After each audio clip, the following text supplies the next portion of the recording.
بسم الله الرحمن الرحیم. د تش په نامه نړیوالې محکمې د حکم په اړه د اسلامي امارت د ویان څرګندونې. یو ځل بیا د نړیوالې محکمې تر نوم لاندې یو نهاد اعلان کړی چې د اسلامي امارت ځینې مشران باید ونیول سي او محکمه کړای سي. داسې اعلانونه او تبوتې د اسلامي امارت په کلک هوډ او شرعي موقف باندې هیڅ اغیز نشي کولای.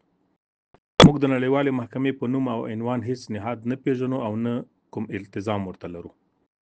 په داسې حال کې چې د فلسطین په غزه کې د اسرایلي صهیونیست رژیم او د هغو د بهرنیو ملاتړو لخوا نسل وژنه روانه ده او د په اصطلاح نړیوالې محکمې تر سترګو لاندې هره ورځ سلګونه ښځې او ماشومان بې له کوم دلیل څخه وژل کیږي، د بشر حقوقو نړیوالې محکمې او انصاف شعارونه ورکول د شرم او خجالت خبره ده.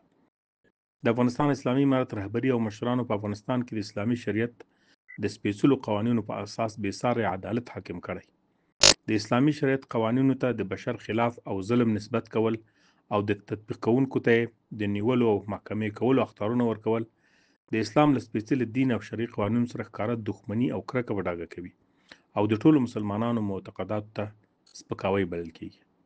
ذبیح الله مجاهد.